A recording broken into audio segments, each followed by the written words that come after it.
Well, it's just 2 weeks to go before the new academic school year begins, and today close to 200 educators flocked to the police headquarters for a special two-day conclave for public schools. LaDawn Davis tells us tonight that the two-day event will focus on exploring strategies to improve overall student performance, leadership issues, and challenges facing the public school system. Education Minister Jerome Fitzgerald told nearly 100 educators during the opening of a two-day conclave that he is not satisfied with the overall results of this year's national examinations. Fitzgerald believes more training for teachers and several intervention strategies will play a critical role in the transformation of the educational system over the next 3 years. We'll meet with each school to share the breakdown of its performance, subject by subject.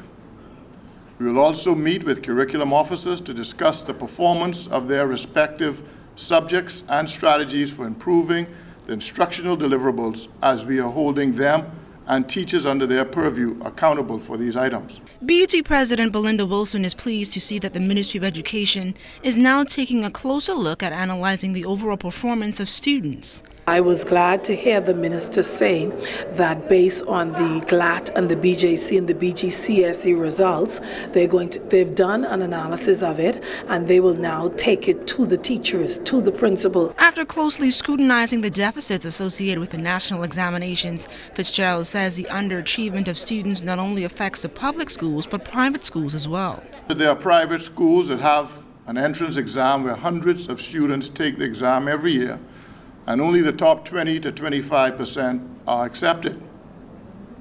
Some private schools have the luxury of recruiting and accepting the best students wherever they come from. This school year, education officials say they are looking forward to the introduction of a special needs school, a standardized graduation diploma, and the T.G. Glover Research and Development Center. LaDawn Davis, ZNS Network News.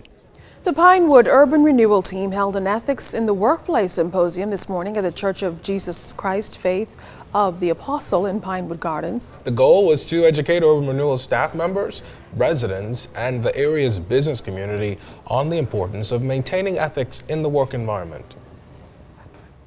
This initiative is going to, bring a better understanding of the community and the persons of what urban renewal is about and how urban renewal is actually going to be impacting the community, bridging and building, building the community one community at a time. If you listen to the topic, you can see that they are not only focused on the narrow community building issues. It's very expansive. They talk about things that people go through in their daily lives. And if you're employed, you want to ensure that whatever you do is consistent with good practice in the workplace.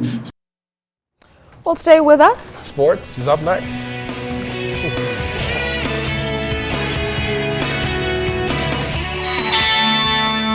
This portion of the news was brought to you by McDonald's. McDonald's, I'm loving it.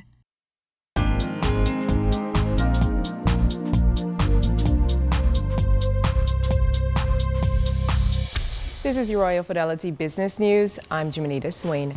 Government is targeting a September launch for the new excise stamp for tobacco products. The Excise Stamp Control Act passed in Parliament in April with a focus of stemming the leakage of the national revenue source. Efforts to avoid paying the excise stamp as legally required has seen a growth of illegal trafficking in brand name and counterfeit cigarettes, cigars, and other tobacco products. Government expects new legislation to produce an additional $20 million for the public treasury.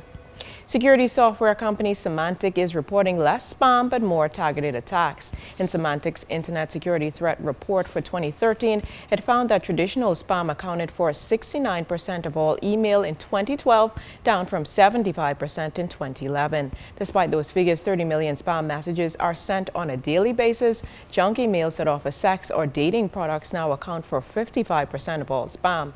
Previously topping that list was pharmaceutical spam. And Reuters is reporting that an anonymous £500,000 bequest to Britain has swelled to £350 million, or $546 million since it was made 85 years ago, but the British government can't touch it. A Barclays Bank trustee said the donor left the money in 1928, but said it should only be handed over once Britain had amassed enough funds to pay off its entire national debt, which now totals £1.2 trillion.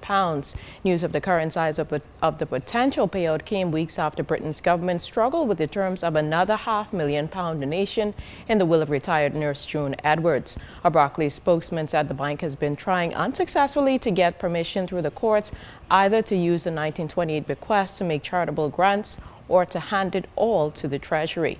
That was your Royal Fidelity Business News. I'm Jimenita Swain.